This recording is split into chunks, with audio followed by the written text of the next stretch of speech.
एक तरफ है अब की बार 400 पार और दूसरी तरफ है 420 यार। आप किसे चुनेंगे? नमस्कार दोस्तों, मेरा नाम गौरव, मेरे चैनल भारत का गौरव में आपका स्वागत। वॉक पे चर्चा का विषय आज, क्या चुनेगा भारत? गरीबी हटाने वाली पार्टियों के गरीबों से झूठे प्रॉमिस या 10 साल का रिकॉर्ड डिलीवरी, 420 लोगों का संगठन या 400 पार की ललकार।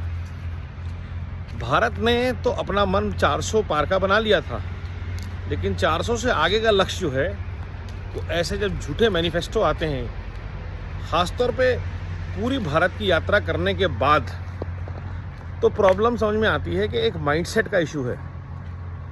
वो जो इलीट माइंडसेट है वो भारत की नब्ज़ को पकड़ ही नहीं सकता, क्योंकि आपका कनेक्ट एक दिन का है। एक दिन में आप किसी भी शहर, किसी भी क्षेत्र, किसी भी राज्य के बारे में कुछ नहीं जान सकते, सिर्फ आप वहाँ से निकल सकते हैं। और यही हुआ। युवराज अलग अलग शहरों से निकल के चले गए। जो रही सही कसर गठबंधन के लिए बची थी वो उन्होंने ख़त्म कर दी, क्योंकि ना वो अपने पार्टी के लोगों से मिले, ना वो गठबंधन के लोगों से मिले, और ना उनको कुछ पता चला देश की नब्ज़ के बारे में, देश के मूड के बारे में। इसलिए जब ये मैनिफेस्टो आता है कि हम गरीबों को लाख रुपए दे देंगे, उल्टी सीधी बातें करना शुरू कर देते हैं, तो शायद उनको जानकारी नहीं है कि गरीबों को कितना कुछ मिल चुका है, और उनको उम्मीद उससे ज़्यादा होगी जिसने 10 साल में उनके लिए काम कर दिया, या उस परिवार से जिसने 71 में गरीबी हटाओ का नारा दिया था और सिर्फ गरीबी हटी तो उनकी। देश में 50 साल के बाद भी, नारा देने के बाद भी आज गरीबी है, इसके लिए कोई जवाबदेही नहीं है, लेकिन न्याय की बात की जा रही है।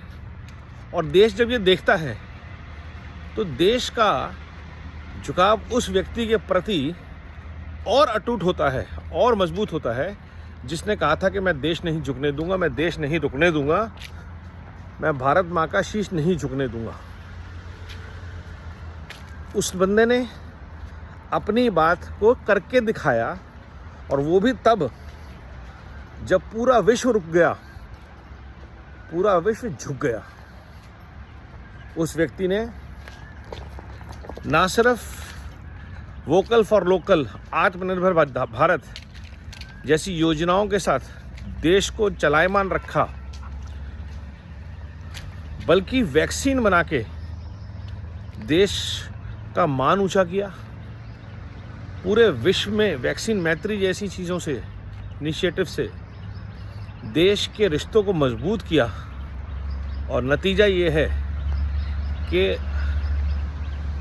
विश्व की घोर आपदा के बाद भारत विश्व स्तर पे एक बहुत अच्छा विकल्प बन के उभरा है, और उसके अगेंस्ट हैं नालायक, भ्रष्ट परिवारवाद। मुकाबला है कहाँ? और वो सोचते हैं देश को बेवकूफ़ बना लेंगे धर्म, जाति, लूट फूट, झूठ की राजनीति से।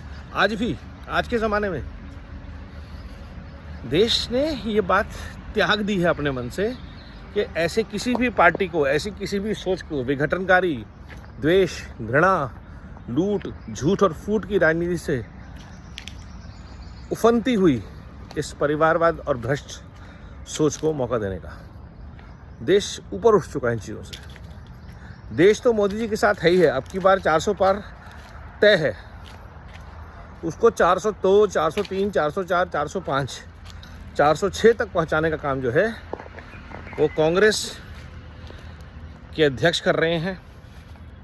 और इस बार वो अपनी ही नहीं, अपने साथ जुड़े हुए सारे गठबंधनों के पार्टनर्स की लुटिया डुबोने वाले हैं। तो इसलिए अगर आप देख रहे हैं, जिनको समझ में आ रहा है उन्होंने उनसे किनारा कर लिया। ममता कह रही है बंगाल मत आना, पूरे देश में हमारा समर्थन है।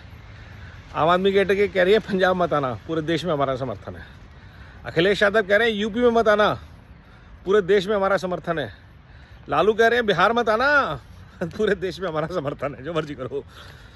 तो कोई भी नहीं चाहता कांग्रेस को बार्ज पोल से डंडा होता है लंबा वाला, उससे भी छूना नहीं चाहते। तो ये जो कांग्रेस ने अपने आप को अछूत बनाया है पूरे देश में, ये अपने कर्मों से बनाया है, अपने भ्रष्ट लूट झूठ और फूट के प्रपंचों से बनाया है, और देश ने फिर चुन लिया है। देश के सामने एक अच्छा विकल्प है, क्यों ना चुने। अब की बार 400 पार, फिर एक बार मोदी सरकार, ये देश के सामने विकल्प है।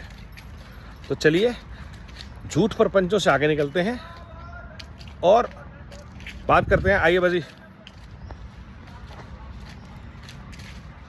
अब की बार 400 पार, फिर एक बार मोदी सरकार। वंदे भारत, वंदे मातरम, नमो भारत।